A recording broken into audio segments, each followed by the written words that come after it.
Yo no sé qué representa para vos hoy esa promesa, ¿sí? Pero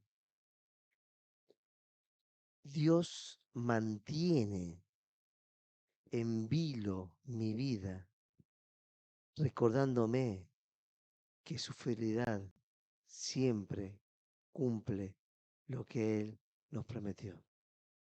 Yo no sé qué representa a vos eso, qué exactamente hoy es eso, pero en el vínculo, en el encuentro con Dios, es en el cual yo debo insistir y debo pedirle al Padre que me enseñe a acomodar mis tiempos, a ordenar mis circunstancias para que la promesa que Él me dio llegue a mí.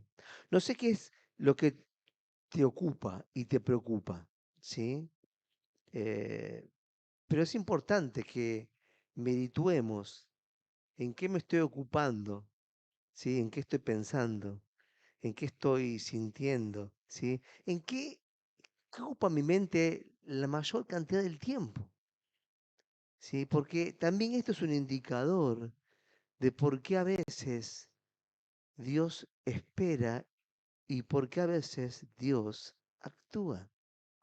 Entonces, yo te diría, aunque la palabra es un momento de reflexión, la palabra es un momento de aprender de la Biblia, la palabra es un momento de inspiración, ¿sí?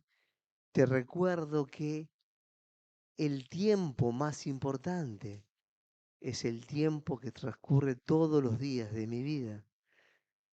El tiempo de la palabra es un tiempo de un rato, es un tiempo de por ahí 45 minutos, un domingo, pero el tiempo en el cual yo estoy con el Señor es cada momento y cada día en el cual yo me encuentro con Él. Dios tiene más oportunidad de obrar en todo el transcurso de mi vida, cada día, que a veces en un ratito, ¿sí? En un momento en el cual simplemente este es un momento que me sirve para pensar, para disparar, para reflexionar. Pero es que el obrar del Padre, el obrar de Dios, lo tenemos, ¿sí? Cada día, en cada momento, en cada tiempo. Porque Dios ahí, que estamos tanto tiempo, Él puede obrar, Él puede hablarnos, Él puede enseñarnos. A veces sin querer esperamos que Dios me hable el domingo, ¿sí? Es como que limitáramos a Dios a que me hablara un momento determinado, en un chiquitito, en un segundo, en la parte de la semana. Cuando Dios quiere hablarme todos los días. La pregunta es, si yo me levanto preocupado en las cosas que tengo que hacer, o me levanto simplemente para ver el día y darle gracias a Dios por el día que voy a vivir. ¿Cómo me levanto y qué hago primero? Te diría que es más importante para condicionar mi día de cada día. Entonces, si vos reflexionás, ¿cómo te levantas? ¿Sí? ¿Qué pensás? ¿Qué es lo primero que pensás cuando te levantas? Cuando miras el espejo. ¿Pensás en qué Dios va a hacer ese día? ¿Qué va a hacer Dios ese día en tu vida? ¿O pensás en todas las tareas que tenés? Y ahí está la diferencia.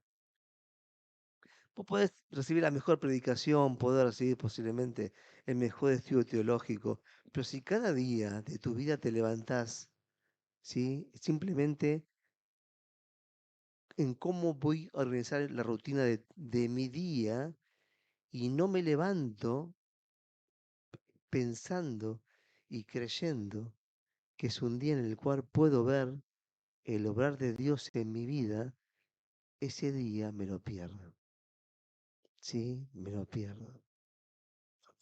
No somos personas que se encuentran con Dios una hora en una semana. Somos personas que estamos conectadas con Dios. Y mi conexión va a reflejar mi día. Mi conexión va a reflejar qué acontece ese día. Entonces yo te diría, bueno, la mejor forma más práctica es, bueno, ¿en qué me ocupé? Y te diría cuánto escuchás la voz de Dios o cuánto atento estás a que Dios obre ese día. Jesús decía, lo que veo hacer al Padre, eso hago.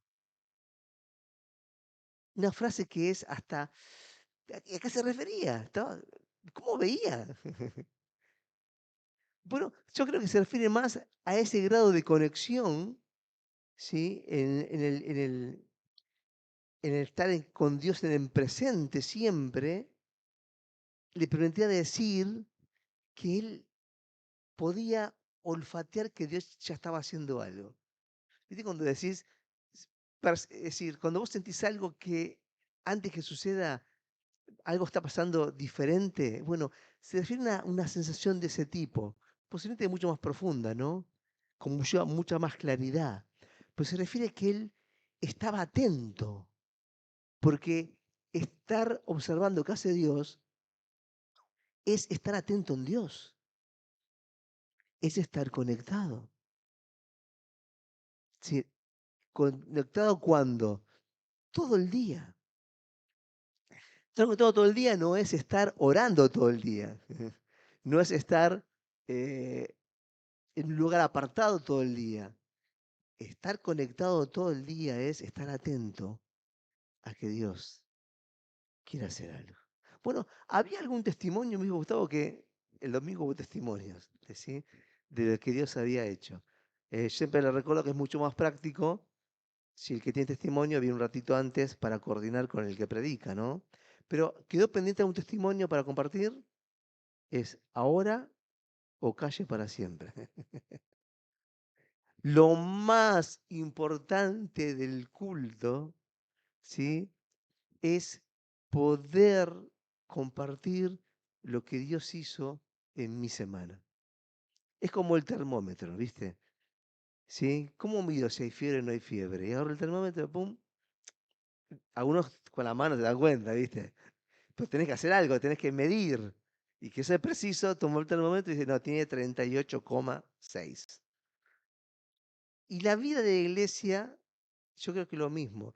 El testimonio de la vida de la iglesia es el termómetro de cómo está la iglesia. ¿Tiene fiebre o está fría? Bueno, nosotros tener fiebre es una enfermedad, ¿no? Y estar 36,9, ¿sí? De 36 es estar bien. 36 dos líneas ya es tener un poquito de fiebre.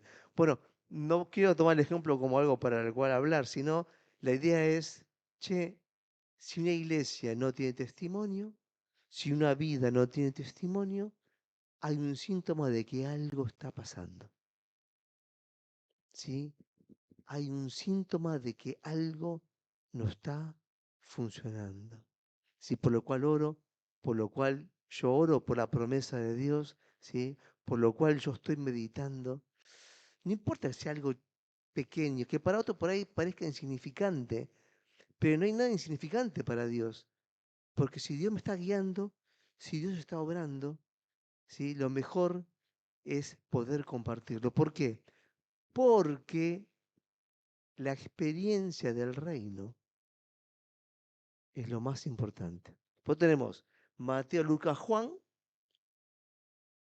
¿sí? Después que viene, a ver si llamo Mateo, Lucas y Juan, ¿ves que viene? El único que sabe, ¿quién viene? A ver qué viene. Hecho. Claro. ¿Por qué viene hecho? No lo pusieron al final.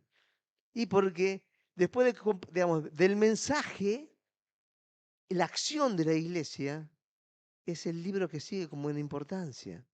Es la iglesia actuando.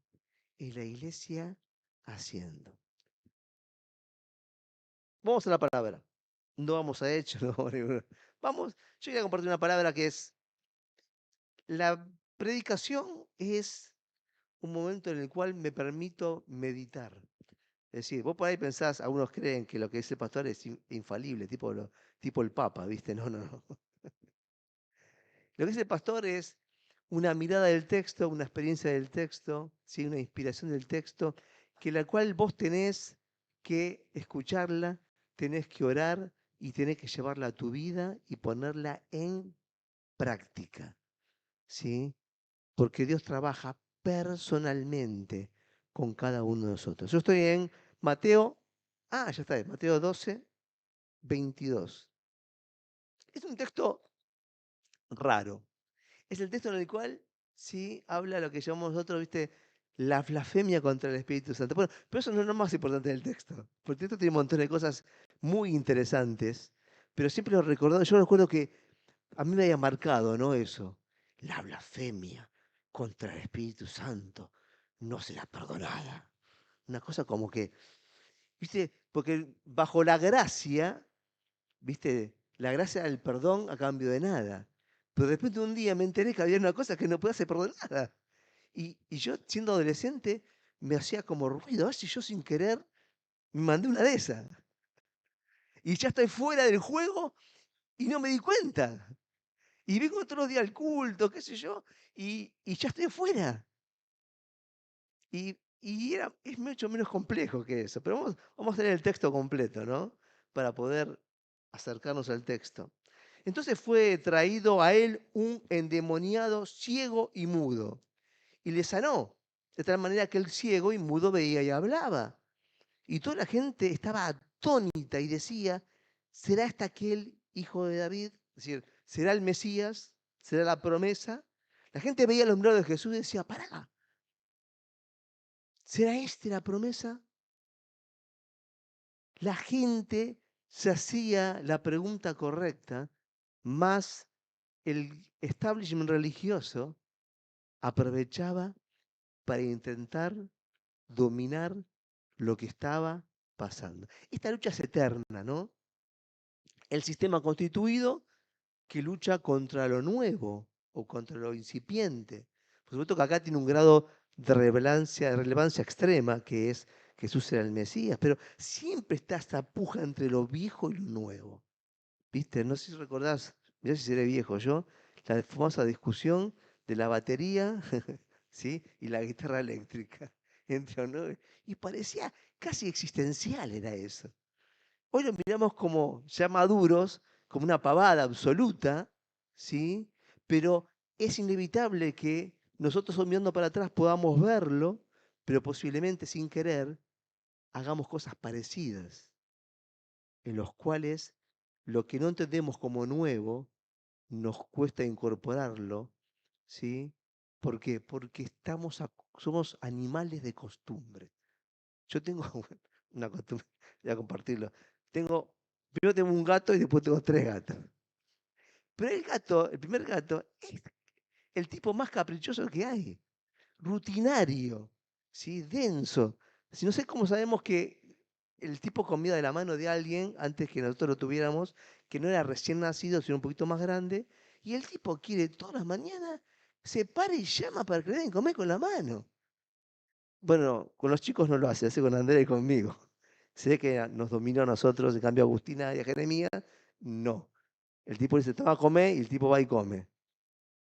Pero el tipo se levanta, tiene 2 rutinas, que le den la mano con la mañana y ir a tomar agua de mi baño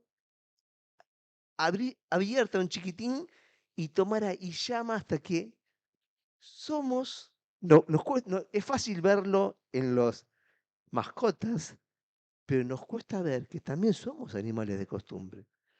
Y esa expresión es dura, ¿no? La palabra animal nos suena como media, pero sí, tenemos nuestra costumbre, ¿sí? Pues, ¿qué hago a la mañana cuando me levanto? ¿Sí? ¿Qué hago cuando voy al baño? ¿Sí? Sí, todas las cosas que uno tiene como pequeños ritos, ¿sí? Entonces, esto que tiene que ver con un texto bíblico, en lo cual lo nuevo, lo cual no puedo controlar, ¿sí? Y el establishment religioso no podía dominarlo, se le escapaba de las manos y el poder se les iba de las manos. Los tipos optan por la más sencilla, endemonizarlo. ¿Sí? Uno tenemos experiencia en esto, ¿viste? Hemos escuchado, bueno, pero claro, porque era más fácil. Es decir, si seguís a este tipo, te vas al infierno. O sea, si esto Sino todas las palabras mágicas que hemos escuchado, que funcionan muy bien, pero con Jesús no. Entonces Jesús, que está escuchando y ve el resultado del mensaje, dice el texto 24, más los fariseos, al oírlo, decían, este no echa fuera demonios, sino por Belcebú, príncipe de los demonios. Y es, creo que, un estándar, ¿sí? Esta cosa de amigo-enemigo, ¿no? La política lo usa, ¿sí? Todos los sistemas humanos utilizan el sistema amigo-enemigo. ¿Estás conmigo o no estás conmigo? Si el otro te vas con el otro no, el otro es lo peor que existe. Por eso nunca logramos acuerdos simples, pragmáticos. Nos pasa, nuestro país es un ejemplo de eso. Pasa de un lado a otro, nunca logra construir algo que perdure en el tiempo. Pero porque somos como un extremo, ¿sí?, de sociedad que todavía no ha encontrado su punto a medio de construcción en esperanza. ¿Y, ¿y qué pasó con esto? Bueno, dice, sabiendo Jesús sus pensamientos, digamos, sabiendo Jesús los pensamientos de ellos, les dijo. Esta parte me gusta, ¿no?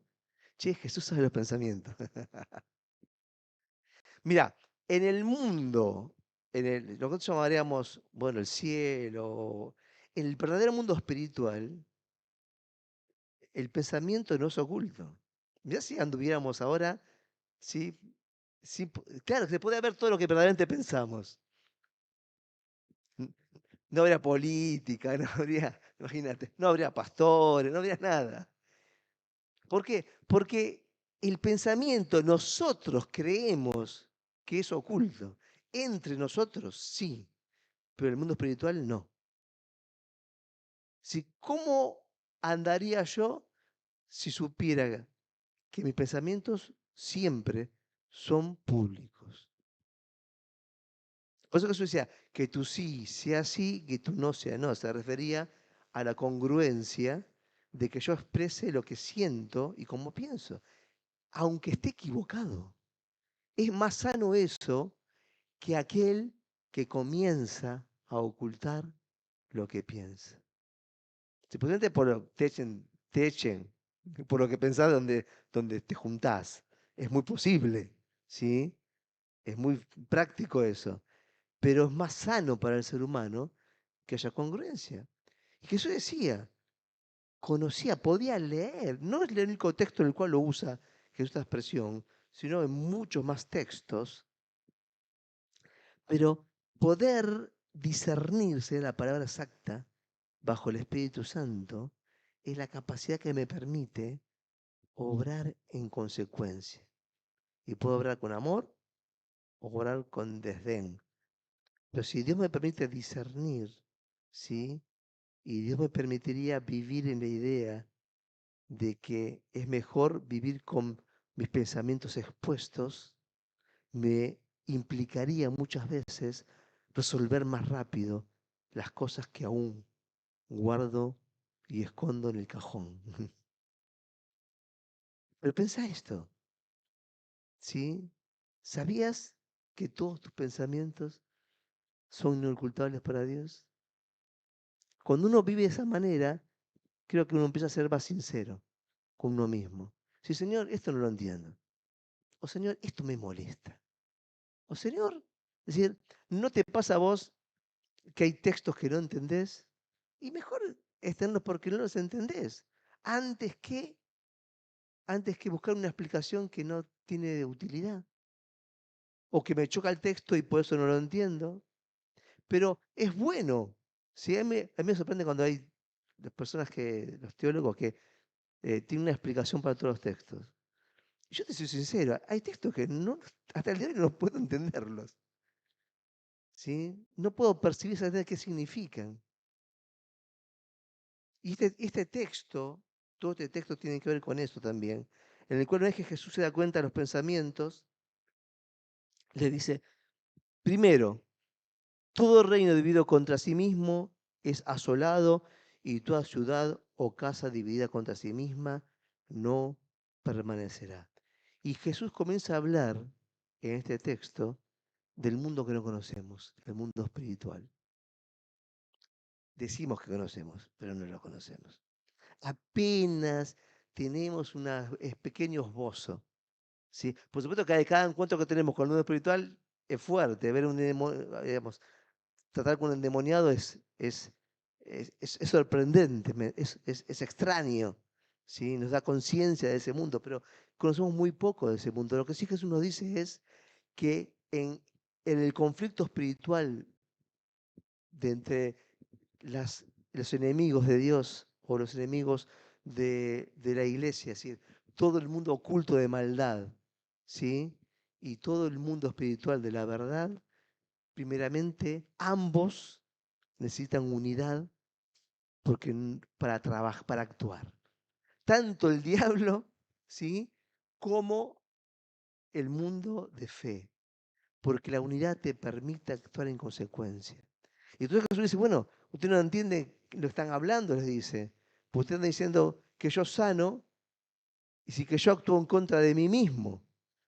Entonces, algo ustedes no entienden lo que es el conflicto espiritual y el orden de autoridad. Y eso medía exactamente el mundo espiritual el cual le tocaba convivir Jesús. Los judíos en esa época también hacían exorcismos. También estaba esa práctica. Y Jesús, que viene a liberar y viene a sanar, de repente lo hace como, qué sé yo, como el Messi del fútbol. ¿Viste? Y si todo el tipo lo sorprendía. Y la gente se daba cuenta que lo que hacía Jesús tenía mucho más autoridad que lo que hacían los sacerdotes. Y acá estaba el punto. Como el poder y la mirada de la gente hacia Jesús, había que endemonizarlo para mantener el poder. Entonces Jesús le dice a una clase, muchachos, ustedes no entienden nada. Primeramente, lo que está diciendo es incongruente. ¿Por qué? Porque una casa dividida se cae. Si Satanás echa fuera a Satanás, se le viene abajo el reino. ¿Sí? Es decir, el poder, la autoridad o el funcionamiento del reino de maldad. Es decir, que ustedes que enseñan no tienen la más pálida idea del mundo espiritual.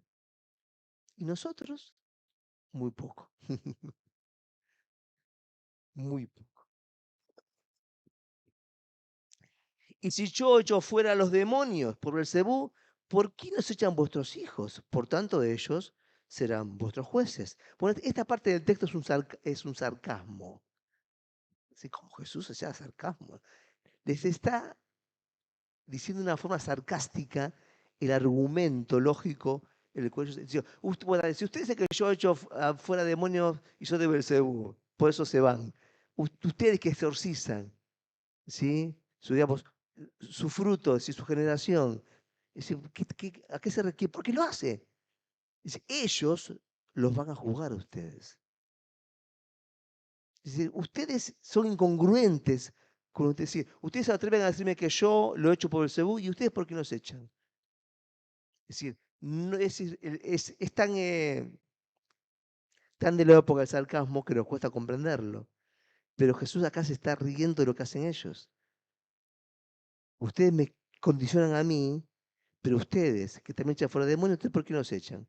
Los mismos, sus hijos, lo que ustedes, digamos, los van a jugar a ustedes por lo que ustedes están haciendo hoy.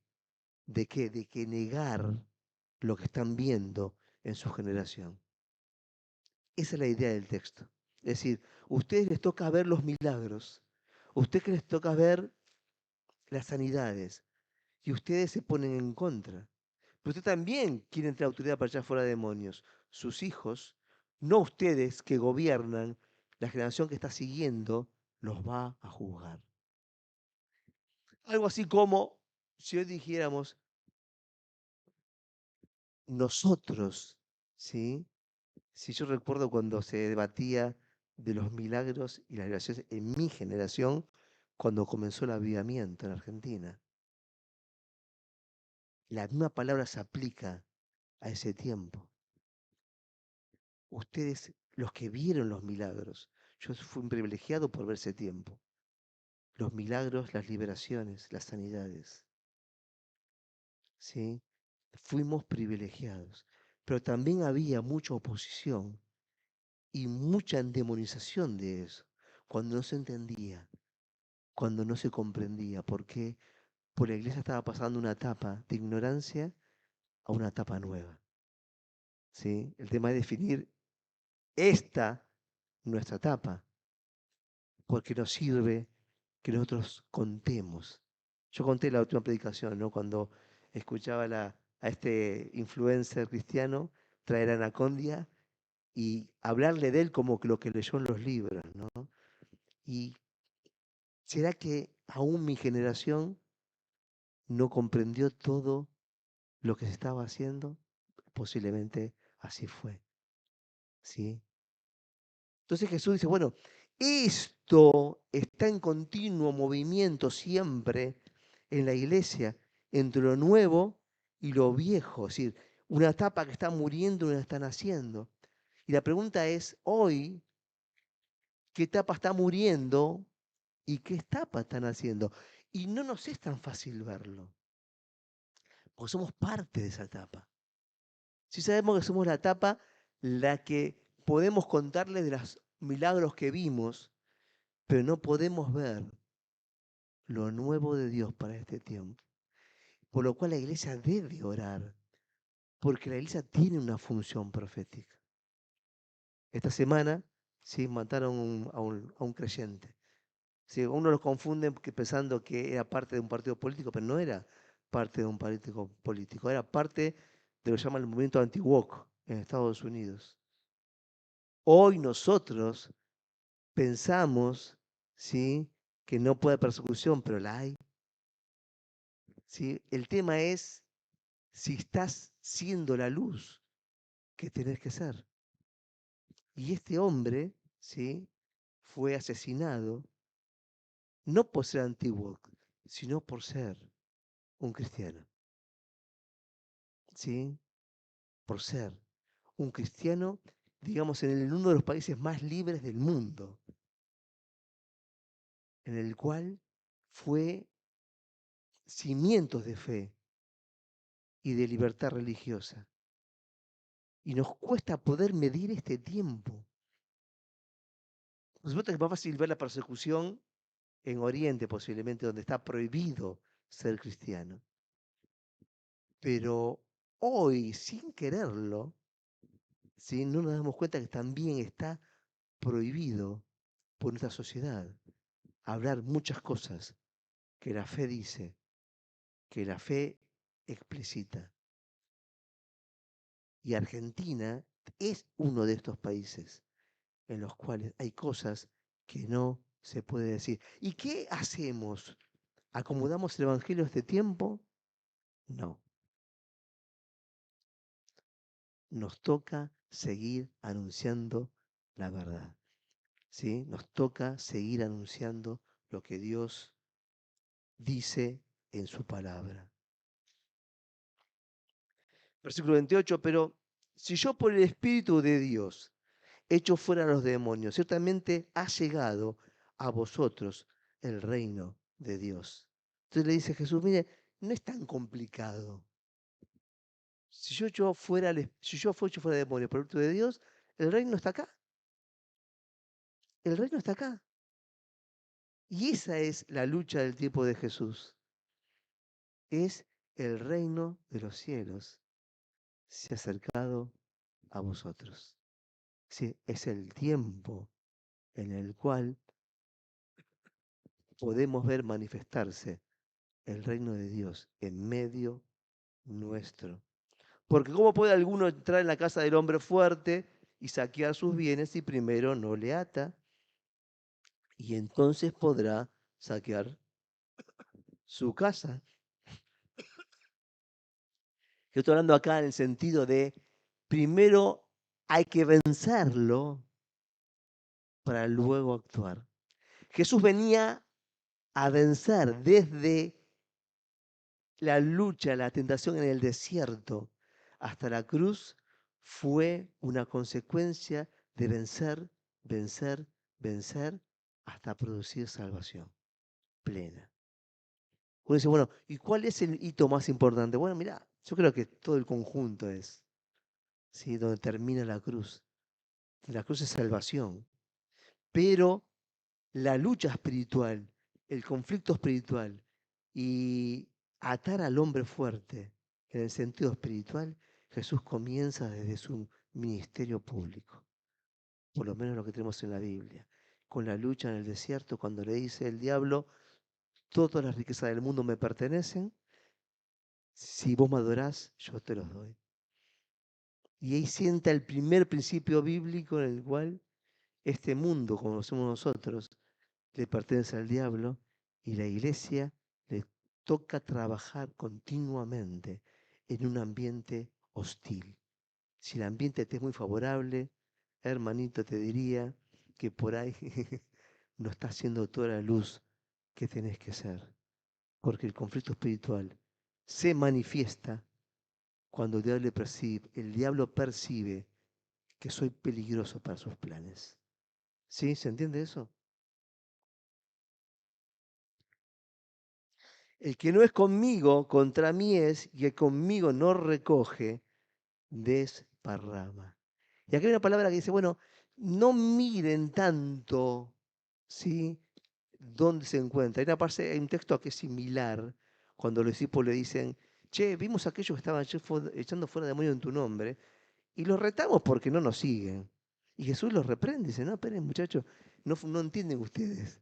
No es de grupito especial, somos el grupito de los elegidos, ¿no? Es trabajar en el mismo sentido. Y es un texto que llama la atención ese, ¿no? Que rompe esta cosa de la verticalidad de la iglesia, que se ve mucho más en la iglesia católica, pero se ve también en las evangélicas. Si por eso hay tantas denominaciones que se separan y se dividían en su tiempo, en pequeños comas, ¿no? Una coma de la palabra. Hay otros que alteraron la Biblia, pero es diferente, es un tema aparte, ¿sí? Pero en los cristianos en general, no, porque esto y por aquello y aquello, y no, pero todos pongamos un nombre con que los que tenemos el punto y coma, ¿sí? Vamos a ponerlo así. Y otro grupo que dice, no, no, nosotros somos punto y aparte. ¿Sí? Donde se paraban en un detalle de la Biblia y si no lo creías como yo lo creo, hacete tu propia iglesia. ¿Sí? Entonces, Jesús dice con claridad, dice, pará, muchachos, ustedes, los 12, no me frenen. ¿Por qué lo frenan? ¿Por qué lo frenan? No, pero no nos siguen. Es decir, no están debajo de nuestra alita. Le dice, no, no, están equivocados. El que trabaja a favor, trabaja a favor. Esté acá o esté más allá. Trabaja a favor. Trabaja para el reino. Por eso el reino no es una denominación, el reino no es una iglesia local, el reino no es un pastor de turno, ¿sí? Ni un mensaje posiblemente más llamativo. El reino es la tarea que desempeño donde yo estoy. Eso es reino. Y si hay alguien diciendo reino, no le pregunta a dónde va. Dale a Dios. ¿Viste? A la iglesia de qué pastor va. Porque eso es otra, ¿viste? La iglesia pasaba, digamos, la denominación, perdió la denominación cuando la iglesia se pasaron a hacer, dijeron está el pastor. Ahí se terminó la denominación. Dice, no sea la iglesia por la bautista de. Dice, la iglesia no sean por el pastor de. Una cosa extraña, aquellos que lo vivimos nos llama la atención, pero vimos transformarse las denominaciones en personificaciones. ¿Sí? Es decir, de la denominación que no sabía quién corno predicaba, a simplemente conocer la iglesia por quién predicaba. Una cosa rara, extraña. Entonces Jesús dice, bueno, el que no está a favor está en contra. Y Jesús dice, el que no recoge, desparrama. Usa la frase, el que no construye, destruye. ¿Sí? Pero la idea está siempre latente. Es el progreso de la construcción. Por tanto digo, todo pecado, acá hay la parte más, y blasfemia será perdonado a los hombres, más la blasfemia contra el Espíritu Santo no le será perdonada. Entonces, y Jesús da un ejemplo. A cualquiera que dijere alguna palabra contra el Hijo del Hombre, le será perdonado. Pero aquel que hable contra el Espíritu Santo, no le será perdonado. Ni en este siglo, ni en el venidero. Y dice, bueno, ¿a qué se refiere? ¿Sí? ¿Qué se refiere Jesús con esto? ¿Qué está diciendo? A él le pueden, digamos, a él le pueden decir cualquier cosa, pero el Espíritu Santo no. Y acá viene la parte en la cual mucha gente se perdía, ¿no? Se creen que blasfemia es decirle malas palabras al Espíritu Santo. No se refiere a eso. No se refiere a eso. No se refiere a eso. Se refiere al hecho de no reconocer que es lo que está pasando en el texto. Los tipos no reconocían. Es decir, no estaban condenados por decirle a Jesús que estaban demoniados. Estaban condenados por no ver a Jesús, el Mesías. Y esa es la diferencia. Tan esencial es no poder reconocer lo que tengo delante de mis ojos, si es de Dios o no es de Dios. Y muchas veces, muchos se pasan sin poder discernir esto, sin poder percibir esto en las cosas simples de la vida, ¿sí? Las cosas sencillas. Como aquel hermano que ahora dice, Señor, si el colectivo viene en 5 minutos, que sí que tengo que ir a trabajar. ¿Sí? Entonces no venía, estaba justificado por ir a trabajar. Y después reclamaba a Dios porque vivía en pobreza. Señor, trae tu provisión, trae tu provisión. Y después las cosas pequeñas no puede discernirlo. Guarda con lo mágico.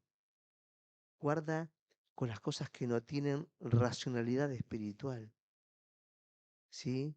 Que cuando no sé qué hacer, es como que tiro una moneda cara o seca para intentar ver la voluntad de Dios.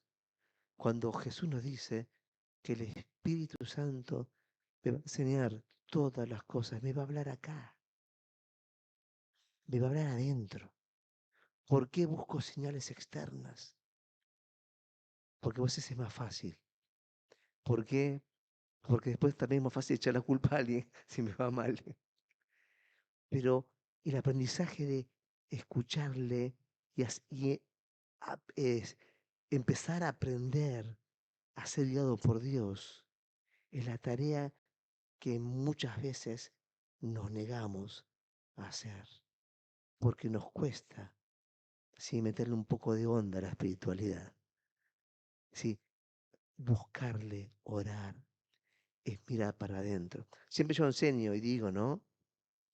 Que esto cada vez es más marcado por una simple explicación, que cada vez más el conocimiento está afuera, ¿sí? En la búsqueda y más simple, ¿no? Ahora la persona googlear de este tiempo. A uno que saber algo, ¿qué hace? Googlea. Automáticamente es un verbo ya, ¿sí? Es un verbo en el cual uno busca algo y tiene toda la información ahí. Y la función externa a veces nos condiciona. Antes uno experimentaba las cosas por uno mismo. Uno quiere hacer algo ahora y vi un videíto que te explica cómo hacerlo.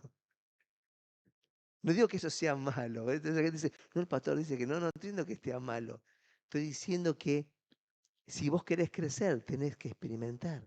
Yo recuerdo cuando estaba en el colegio industrial, una de las tareas que hacíamos era un motor de una moto, ¿no? Venía el profesor, dice, pum, traía, lo arrancaba, funciona. Ahora desármenlo, vean cómo son las piezas, y en el mismo día había que terminar, armarlo de vuelta y que arrancara. Porque si no arrancaba, es que estaba mal armado. Y hay que volver a ver por qué lo habíamos armado mal. Pero esa experimentación de meter las manos y aún cuando no arranca, ¿sí? Por querer aprender, es la que el Espíritu dice que nos va a enseñar todas las cosas. Y ahí tengo que meterle mano, desarmar y armar. ¿Qué? Primero mi vida. Y esa es más difícil. Es fácil desarmar la vida de otro, pero es difícil, es lo mismo que, que la madera en el ojo. Pero en mi vida, sí, hoy donde me encuentro y hago un frío análisis y anoto, no me hablo con mi marido, ¿sí? Mis hijos no me quieren, si me llaman cada tanto porque no viene. Y empiezo a anotar todo, anoto todo. Todas las cosas por las que me quejo. Dale, sí, dale, te quejas. ¿Cuántas cosas? En tu queja hay una lista. Por esas las quejas.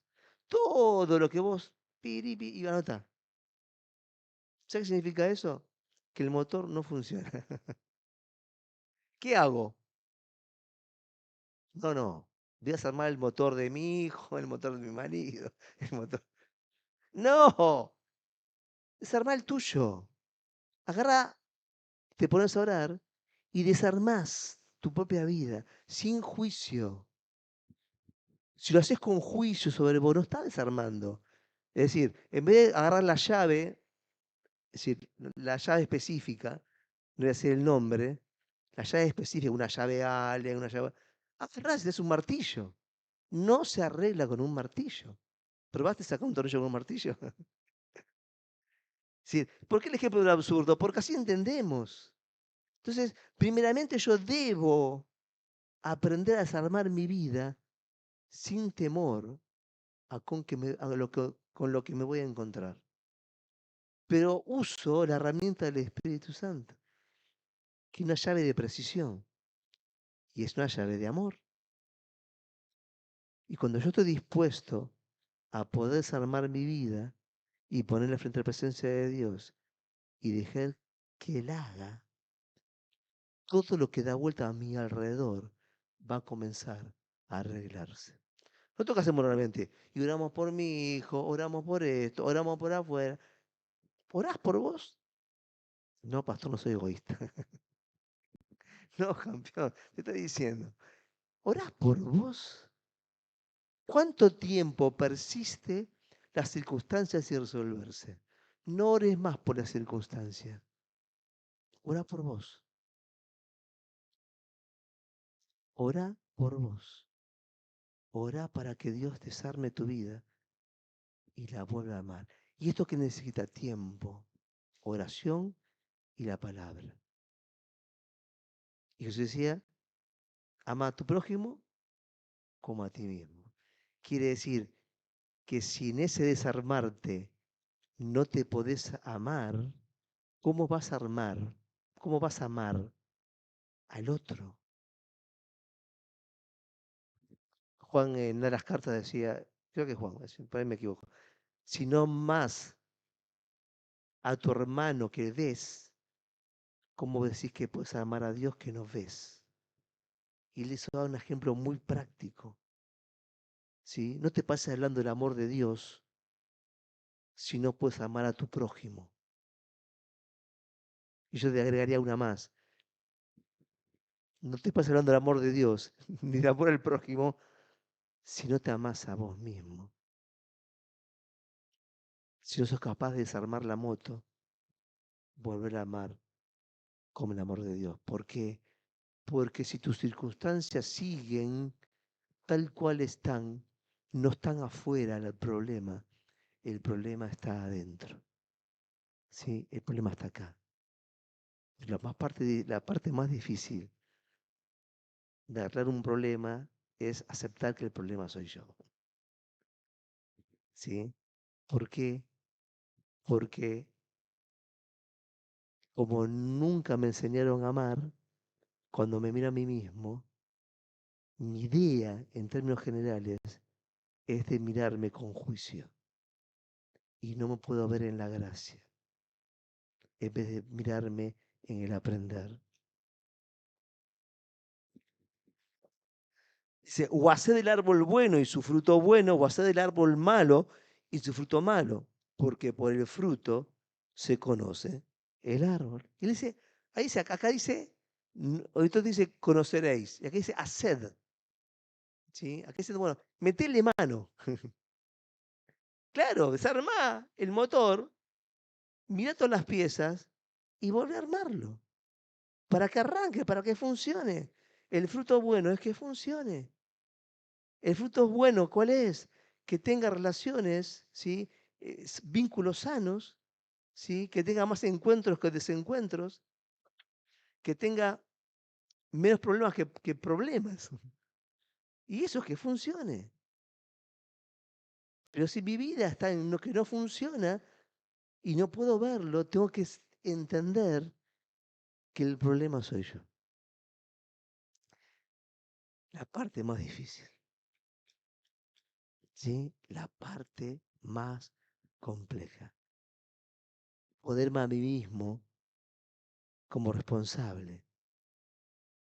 Porque lo primero que voy a intentar es juzgar. Pero Jesús dice, haced del árbol bueno.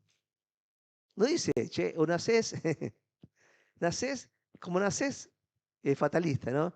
Si naciste naranjo, morís naranjo. Y si nacés limonero, morís limonero. No, no, Jesús dice, o haced del árbol bueno y su fruto bueno, o haced del árbol malo y su fruto malo. Y dice, no hagas algún intermedio. Si vas a ser malo, sé malo hasta que seas malo. ¿Cómo no? Eso sí está en la Biblia. Es decir, es preferible el extremo en este caso y no el punto medio. Es decir, un tipo que hace el mal a escondidas y aparenta bondad. ¿Sí? ¿Por qué? Porque eso no tiene solución.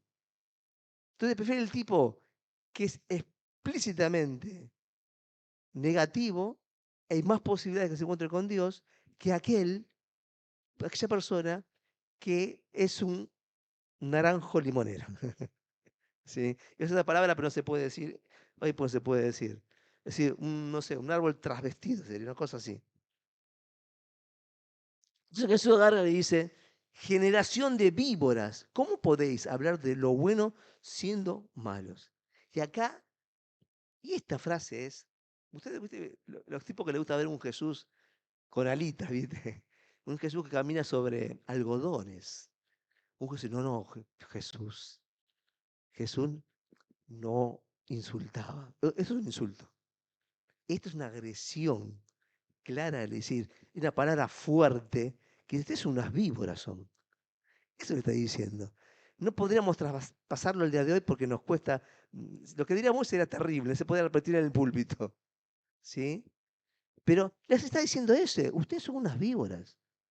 Dice, dice hijos de víboras. Generación de víboras significa, ustedes son hijos de víboras.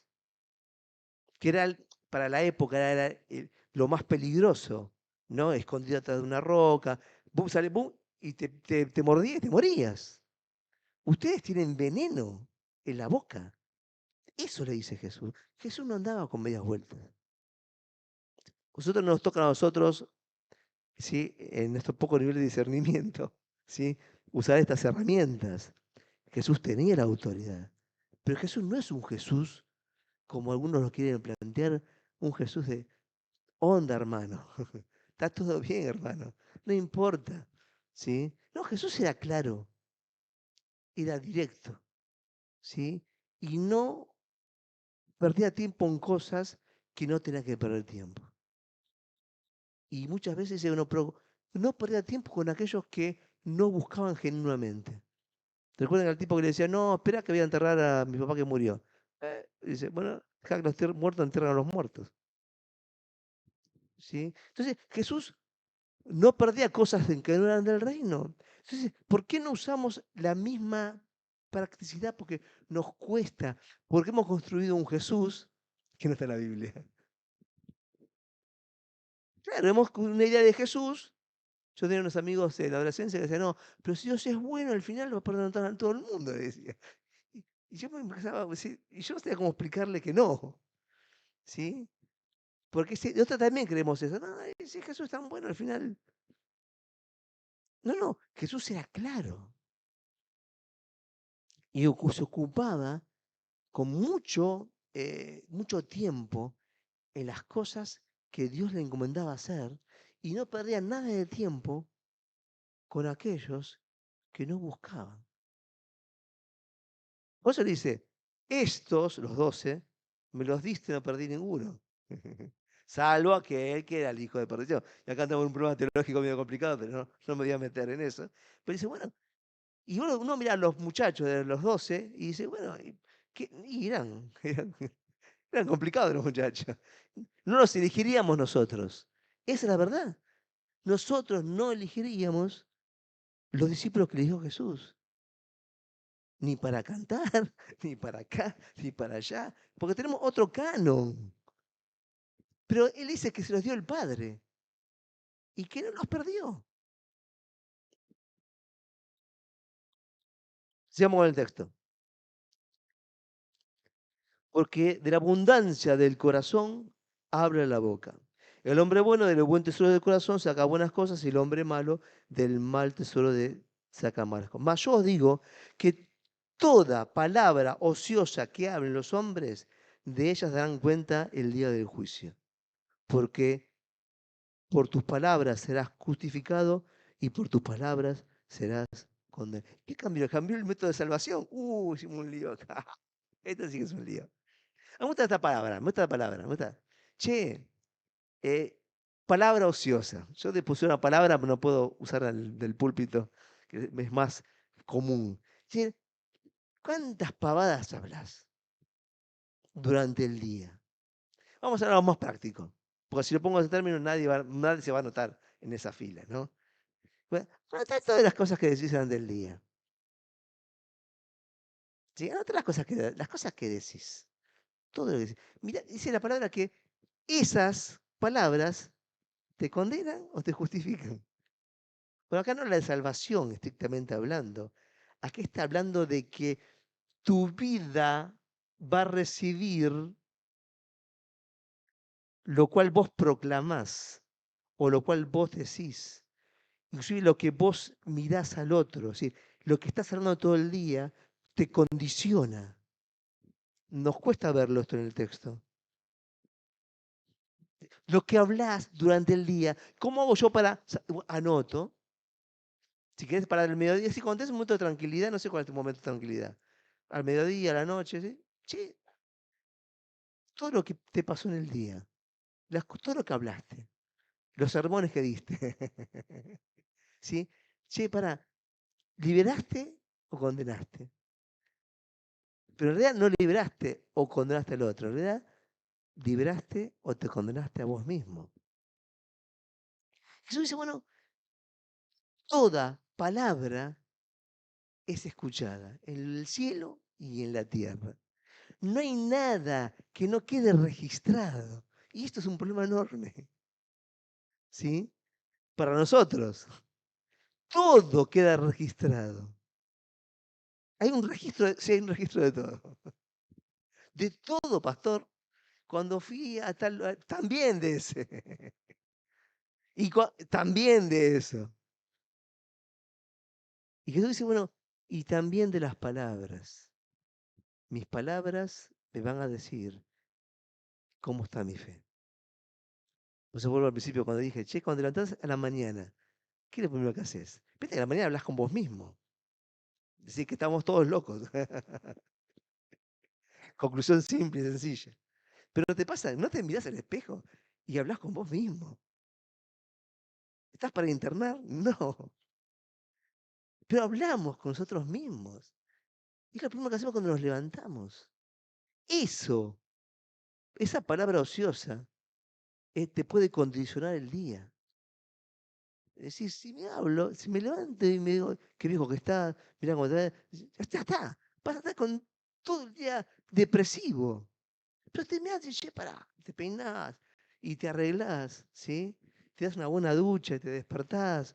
Y si este día va a ser un día en el cual voy a disfrutar, voy a hablar de Dios, voy a ver lo que Dios tiene para hacer, ¿sí? Voy a prosperar.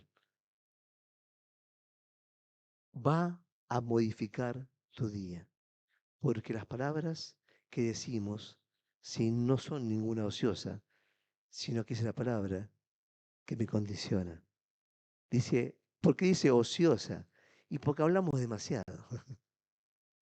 Posiblemente tengamos ese, es decir, los perros no ladran mucho, ni los gatos maullan mucho, pero nosotros somos una máquina de hablar. Somos una máquina de hablar. En un momento fue un problema en la Torre de Babel que tuvo que modificarlo para que no hiciera mucho lío. Tan, tanto es el problema de la palabra, es decir, no entendemos el poder de la palabra, del verbo. Es decir, si podemos entender que Dios creó el universo por la palabra, Juan, podríamos ver cuánto poder tiene mi palabra. Pero no en sentido mágico, en el sentido creativo de Dios, pues somos hechos a su imagen y semejanza. Si Él creó con la palabra, creó el universo, no estoy yo cada vez que me levanto y me miro al espejo y hablo como loco conmigo mismo, no estoy condicionando mi día. Sin esa palabra no hay cosas de Dios.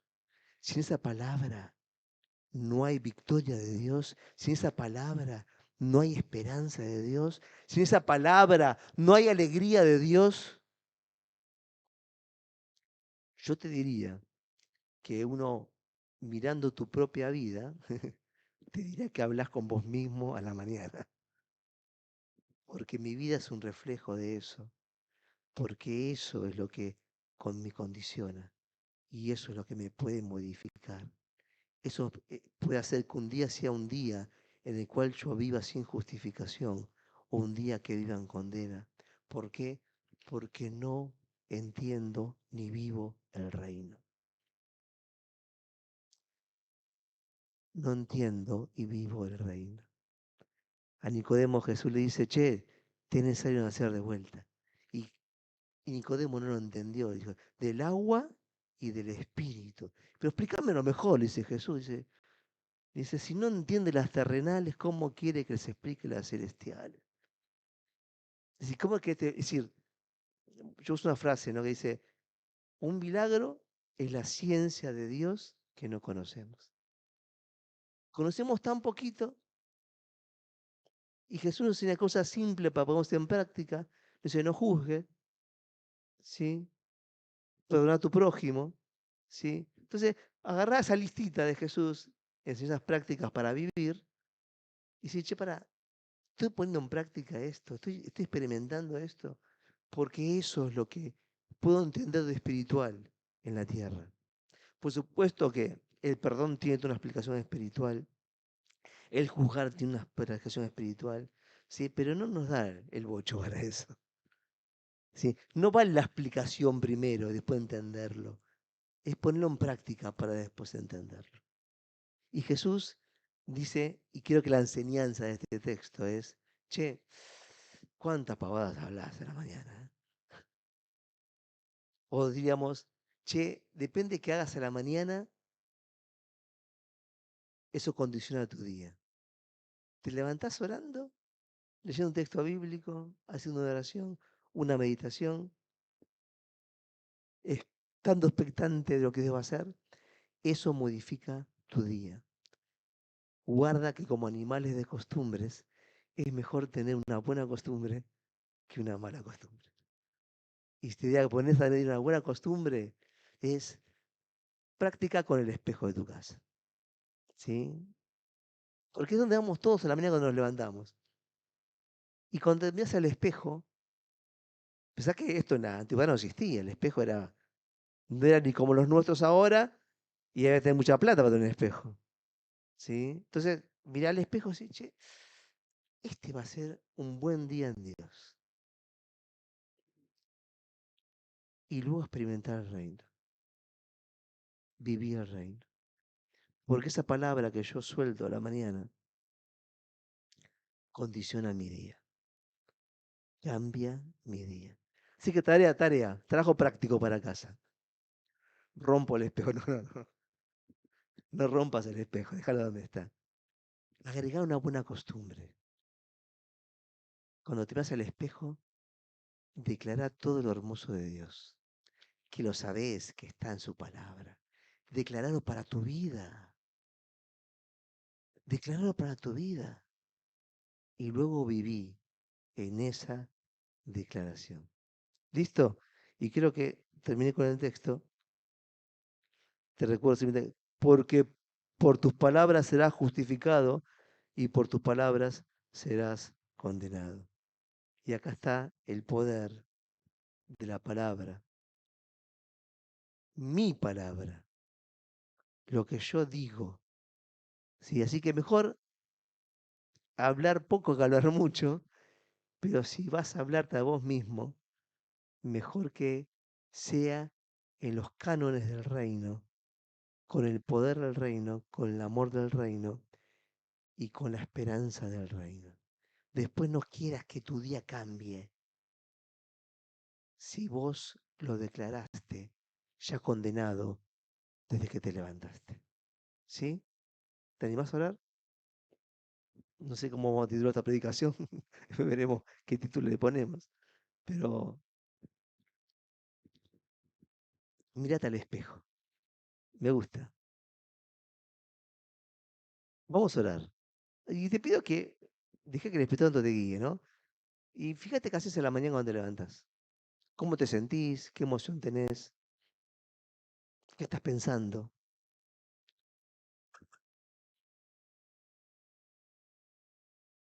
Lo que te pasa todos los días. Otra vez trabajar. Bueno,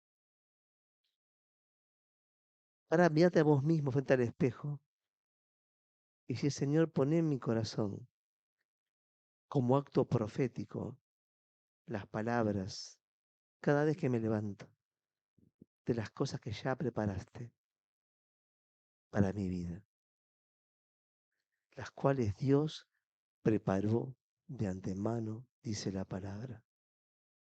Pero Jesús decía, yo veo al Padre hacer, eso hago.